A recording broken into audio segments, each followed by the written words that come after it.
அஸ்ட்ரோசேகர் YouTube channel நேயர்களுக்கு அபிராமி சேகரின் அன்பான வணக்கங்கள். விருச்சிக லக்னத்தில் பிறந்தவங்களுக்கு 2022 முதல் மாதமான ஜனவரி மாதம் எப்படி இருக்கும், ஆக எந்த அளவுக்கு லைஃப்பில் முயற்சி பண்ணுறீங்களோ அந்த அளவுக்கு நீங்கள் பெரிய லெவலில் ரீச் ஆகிறதுக்கான வாய்ப்புகள் உண்டு. இந்த காலங்களில் ஜனவரி 15க்கு அப்புறம் எதிர்பாராத ட்ராவல் இருக்குது. அந்த ட்ராவல் உங்களுக்கு மகிழ்ச்சியும் சந்தோஷத்தையும் கொடுக்கும். பிரிஞ்சு போன உறவுகள் அத்தனையும் ஒன்று சேர்வதற்கான வாய்ப்புகள் உண்டு. குறிப்பாக நம்முடைய எளிய சகோதரிகளால் நன்மைகள் ஏற்படுவதற்கான வாய்ப்பு இது அத்தனையும் இருக்குது. அது மட்டும் இல்லை, டாக்குமெண்ட்டில் யாருக்கெல்லாம் பிரச்சனை இருக்குது, சர்டிஃபிகேட்டில் ப்ராப்ளம் இருக்குது, இதெல்லாமே இந்த ஜனவரி 15க்கு அப்புறம் கிளியர் ஆயிரும். அதோட யாரெல்லாம் ப்ராப்பர்ட்டி விற்கணும்னு நினச்சிட்டு இருந்தீங்களோ, சேல் பண்ணணும்னு நினச்சவங்க, சேல் ஆகலை நினச்சவங்களுக்கு ஜனவரி 15க்கு அப்புறம் உங்களுடைய சொத்துக்கள் விற்பதற்கான வாய்ப்பு, அது சம்மந்தப்பட்ட பேச்சுவார்த்தைகள், அக்ரிமெண்ட் போடுறதுக்கான சூழ்நிலைகள் அத்தனையும் உங்களுக்கு உருவாகும். யாரெல்லாம் ரொம்ப நாளாக வீடு மாறணும்னு நினச்சிட்டு இருந்தீங்க, இடம் மாறணும்னு நினச்சிட்டு இருந்தீங்க, ஊர் மாறணும்னு நினச்சிட்டு இருந்தவங்களுக்கு மாற்றங்கள் ஜனவரி 15க்கு அப்புறம் அத்தனையும் உண்டு.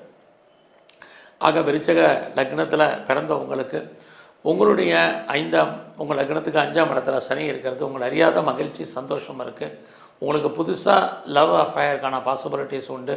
நம்முடைய மதம், ஜாதி, இனம், மொழிக்கு அப்பாற்பட்ட தொடர்பு, உங்களுடைய லவ் சக்ஸஸ்ஃபுல்லாகி அது மேரேஜில் முடிவதற்கான வாய்ப்புகள் இது அத்தனையும் உங்களுக்கு இந்த மாதத்தில் இருக்குது. அது மட்டுமல்ல, இந்த மாதம் ஒரு பக்கம் எதிர்பாராத நன்மைகள் உண்டு. குடும்பத்தில் ரொம்ப நாளாக சுபகாரியங்கள் நடக்காமல் இருக்குது அப்படின்னா சுபகாரியங்கள் நடப்பதற்கான வாய்ப்புகள் கொஞ்சம் கஷ்டப்பட்டு தான் அந்த காரியங்கள்லாம் நடக்கும். ரொம்ப நாளாக கிட்ஸை எதிர்பார்த்து காத்துட்ருக்கிறவங்க கொஞ்சம் வெயிட் பண்ணுங்கள்.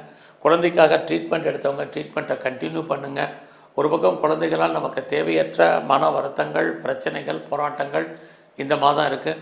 குழந்தைகளை விட்டு நீங்கள் பிரிய வேண்டிய காலம் அல்லது அவர்கள் உங்களை விட்டு பிரிஞ்சிருக்க வேண்டிய காலகட்டங்கள் இது இந்த மாதம் உண்டு.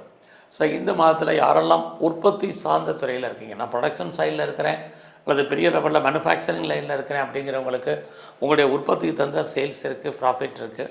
அது இல்லாமல் இந்த மாதத்தை பொறுத்த வரைக்கும் அம்மா இருக்காங்கன்னா அம்மாவுடைய உடல் ஆரோக்கியம், உங்களுடைய உடல் ஆரோக்கியம் இதிலெல்லாம் கவனம் செலுத்துங்க. ஸோ இந்த மாதம் உங்களை பொறுத்த வரைக்கும் பெரிய லெவலில் ஷேரில் இன்வெஸ்ட்மெண்ட் பண்ணணும் அப்படிங்கிறவங்க கொஞ்சம் பொறுமையாக இருங்க.